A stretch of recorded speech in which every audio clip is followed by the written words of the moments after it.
The first rays of winter sunlight crept across the dusty streets of Red Willow, a lonely frontier settlement tucked between rocky hills and endless prairie.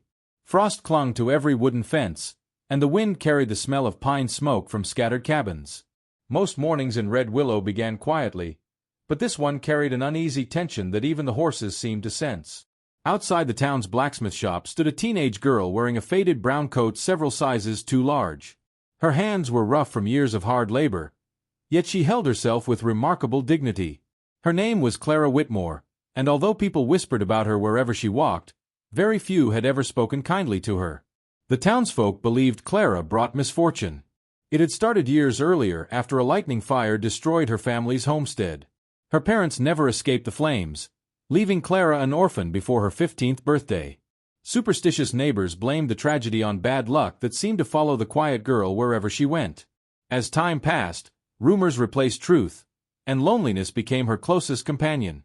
After her parents died, Clara was forced to live with her greedy uncle, Vernon Hale. He cared little about family and far more about money. Every sunrise found Clara hauling water, feeding livestock, chopping wood, and cleaning the house while Vernon spent most afternoons gambling away whatever little income the ranch produced.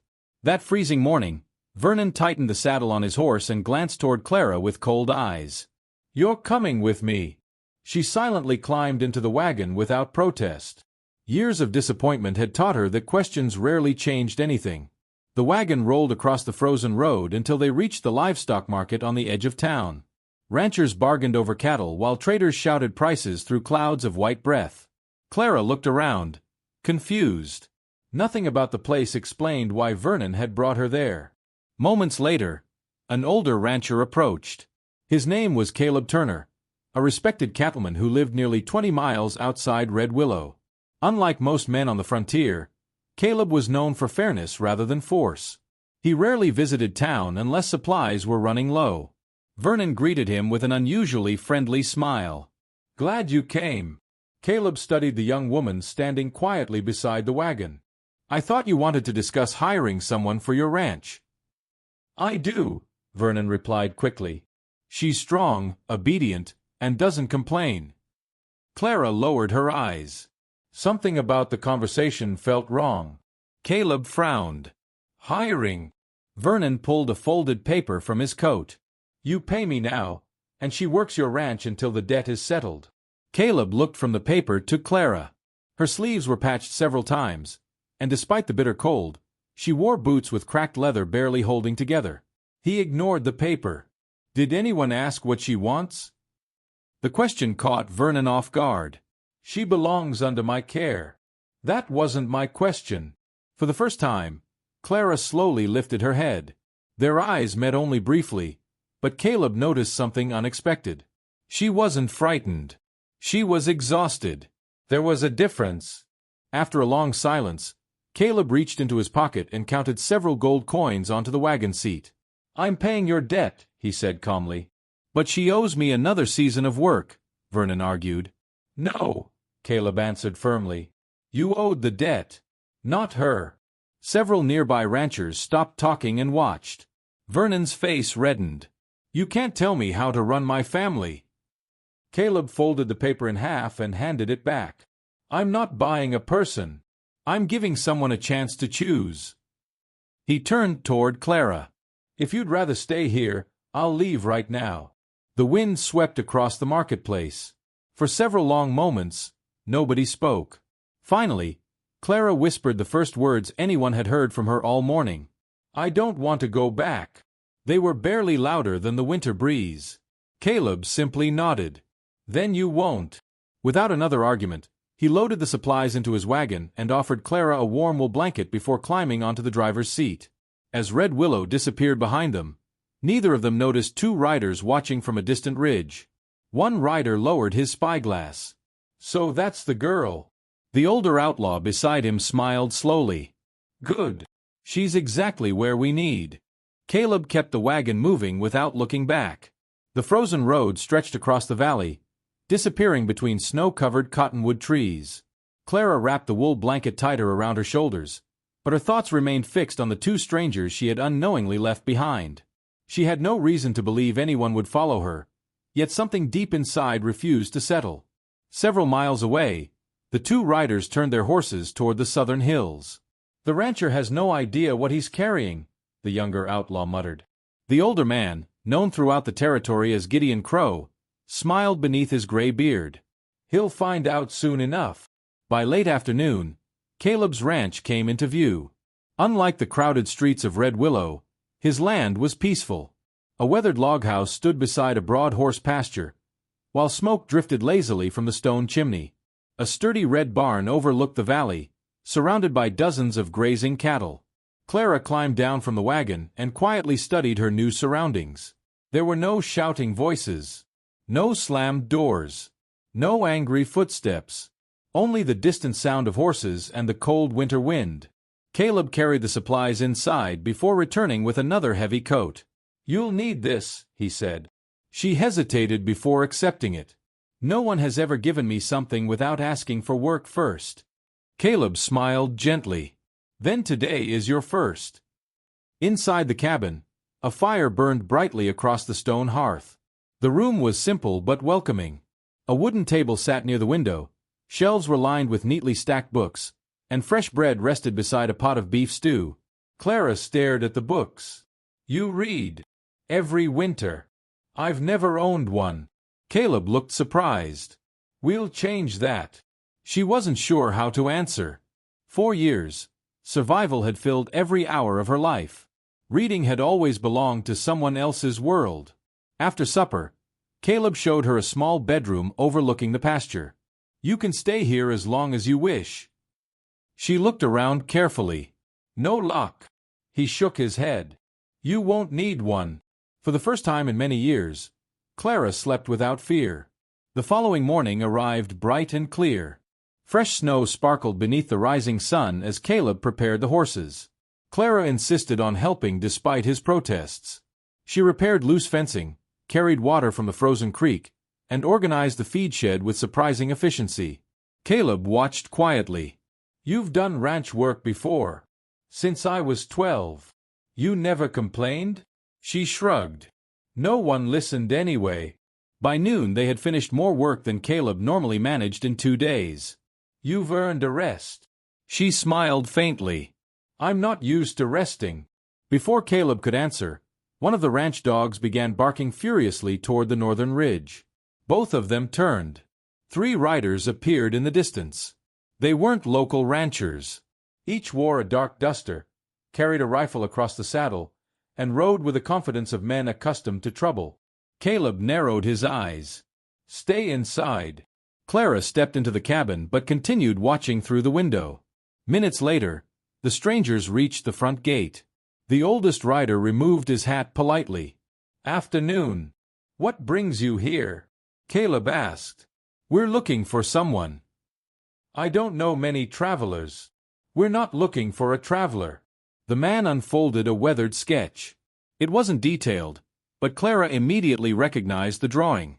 It was her. Caleb's expression hardened. "I've never seen that woman." The rider smiled. "Careful, rancher.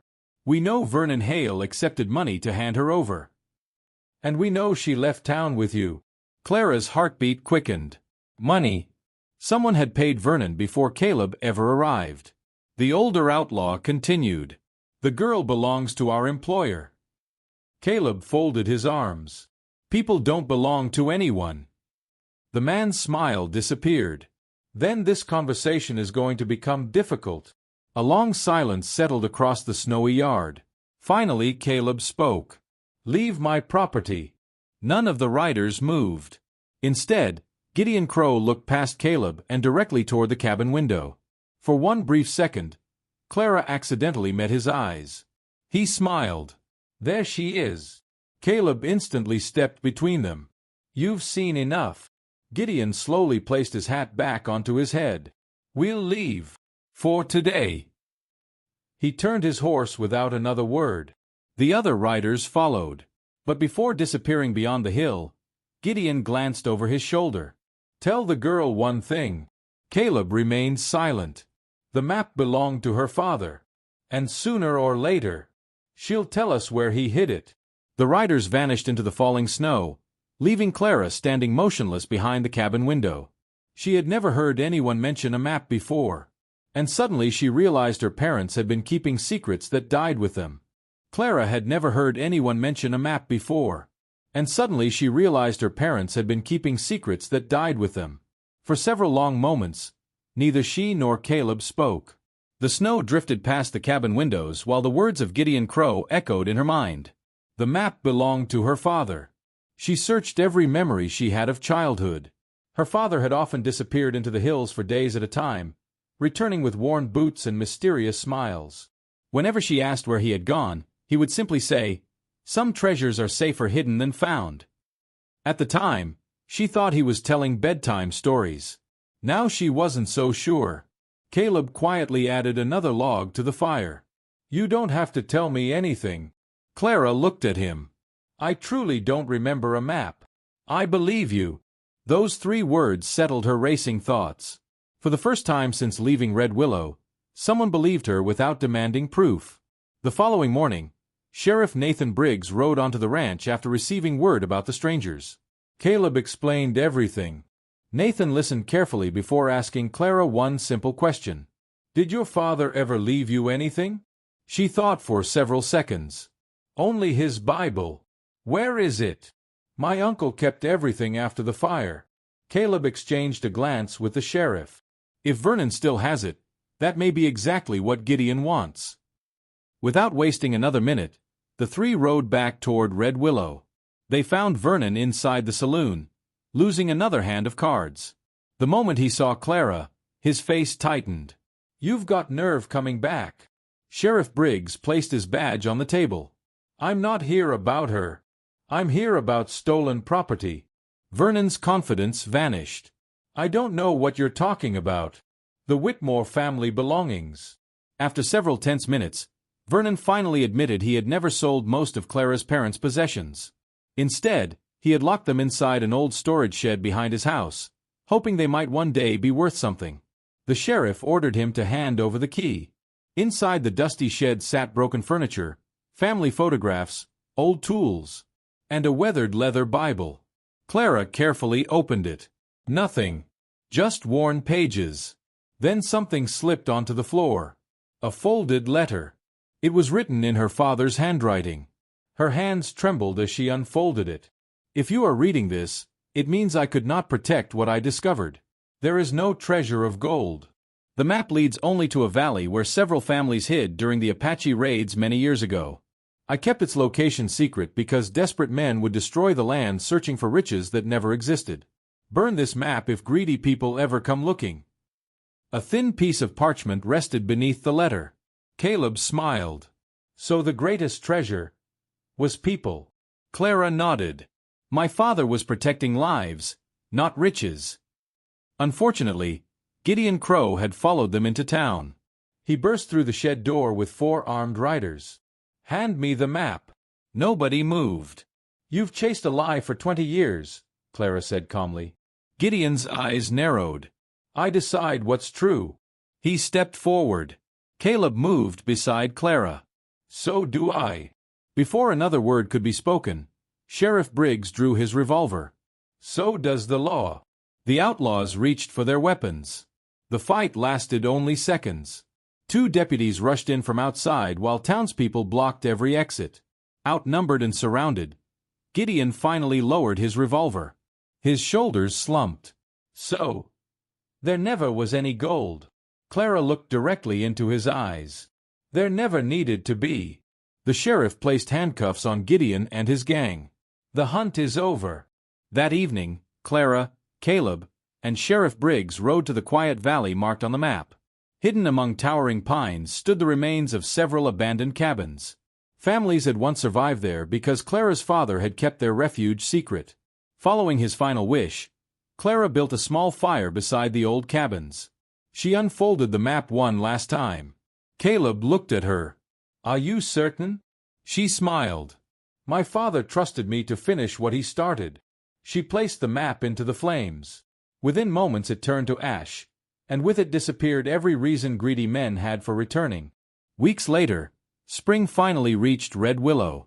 The snow melted into clear streams, wildflowers covered the hillsides, and life slowly returned to the valley. Caleb's ranch felt different now. Not because the buildings had changed, but because laughter could finally be heard there. Clara planted flowers outside the cabin where frozen ground had once surrounded the porch. She no longer walked with fear. She walked with purpose. One quiet evening, Caleb joined her beneath the setting sun.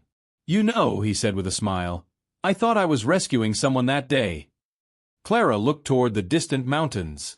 "You did." He shook his head. "I think we rescued each other."